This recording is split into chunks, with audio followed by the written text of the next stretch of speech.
Hey, it is Chef Evelyn here, and I am back with another video.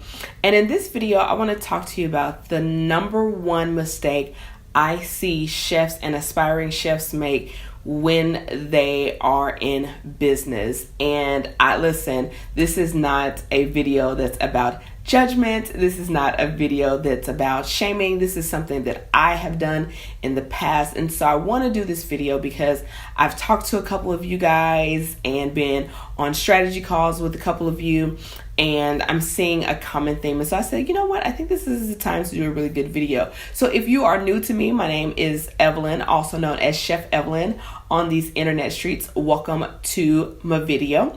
And I help corporate professionals transition into culinary careers, and I help chefs create multiple streams of income so that they can have their time back, right? So you've already made the money, but now you want to get your time back. You want to get off of that hustle and grind roller coaster, and I teach you to do that in a myriad of ways. But in this particular video, what I want to talk to you about is the biggest mistake I see people who are transitioning from a culinary career, from a corporate career to a culinary career, or people who are already in the food culinary space. The biggest mistake I see them do in their business, and that is trying to DIY it. They're trying to do it themselves.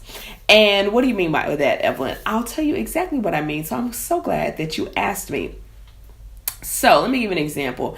As someone in the culinary space, right, you have really great culinary skills in the kitchen, and I'm pretty sure you have been to a restaurant or an eatery or at some place or looked at something in a magazine and thought to yourself, I can make that, and you finagled your way in the kitchen. And because you are resourceful and creative in that way, you've been able to recreate things without following someone else's recipe, without maybe even understanding the ingredients that they had.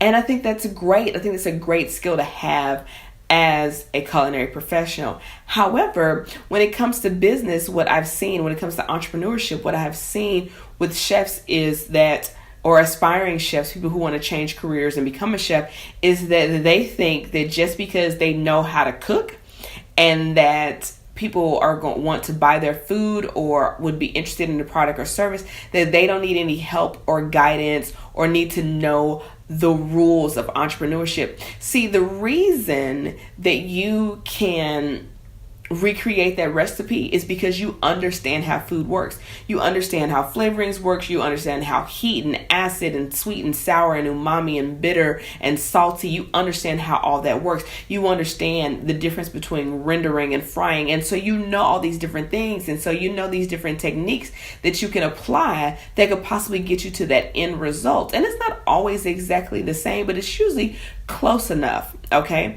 The difference is, if you've only ever been an employee, or maybe you tried entrepreneurship in the past and it didn't work, to believe that you can DIY it when you don't know the ins and outs, the terms, the techniques, the strategies that it takes to be a successful entrepreneur is almost, well, let me say this, it's not wise, okay? And so, one of the things I help my clients with is to understand that there are lessons that you can borrow, whether it's from me or if you choose to work with a different strategist, brand strategist or something like that, the mistakes that we made, you can borrow those from us versus have to actually buy them for yourself. So one of the things I will say that I think if you are thinking about, changing careers, leaving your corporate job and going into a culinary business, is don't jump out there blindly. Get some help, get some coaching, get some mentorship, not just in learning how to cook,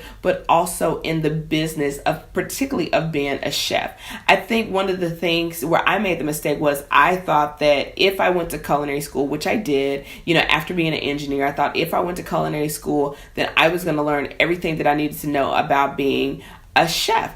And I learned everything I needed to know for the most part about being a cook. Okay. But if you understand the ranks in the kitchen, a chef is someone who runs the kitchen, basically is a entrepreneur. They run the kitchen, they have subordinates, things like that.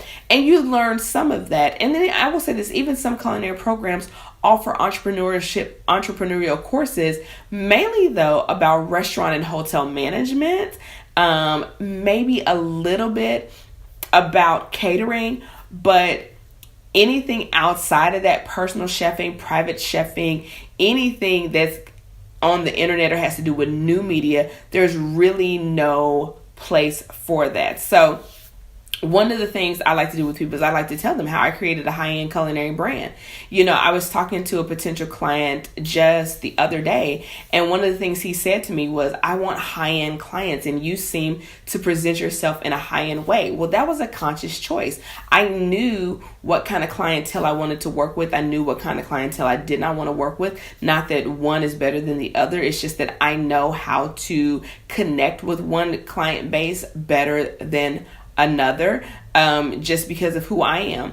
And so I will say this: if you are in business already as a chefpreneur, a culinary entrepreneur, and you're making money but you're exhausted, it's probably because you're trying to DIY it, right? So you've made the sales, you've got the business going, you're up and running, you're not struggling, right? Like I don't really coach people who are struggling, because I teach you how to expand more so than just lift off the ground. Like you can probably, like well, that's not true. I will say this: I have some things that are very useful for people who are trying to get off the ground.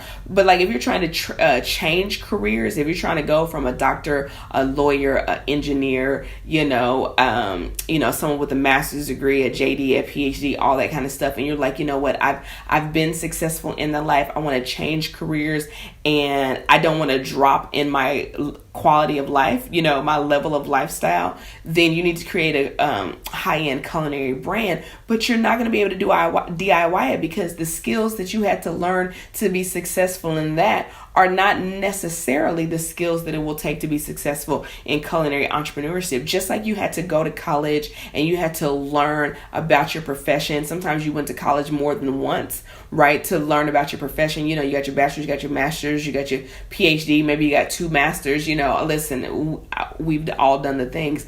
You had to learn about that, and then you had to have some mentoring and coaching on the job to be able to learn how to do it successfully, to minimize the amount of mistakes you would make. Same thing in entrepreneurship. So being an employee, being an entrepreneur, 2 completely different systems. One's not better than the other. They're just completely different. And you need to know the ins and outs and the rules of those worlds so that you can be successful in that. And trying to DIY it, if you have ever tried to DIY navigating through the corporate scene, you know how frustrating that could be if you didn't really understand that the rules of the game, so to speak. And if you try that in business, not only could it be frustrating, but it also can be time consuming and extremely expensive. So anyway, what I want to invite you is that if you are someone that you're like, I've really been thinking about changing careers, but I know before I step out there, I really want to have my brand together. I want to have my strategies together. I don't want to step out uneducated, uninformed, and ill-equipped. Then I invite you to fill out an application for a strategy session with me.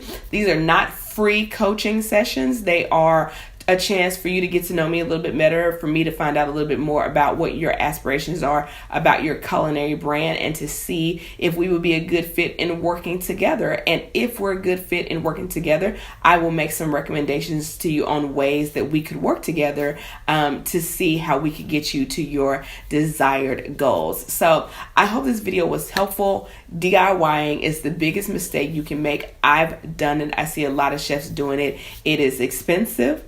It is time consuming, and it leads to a lot of frustration.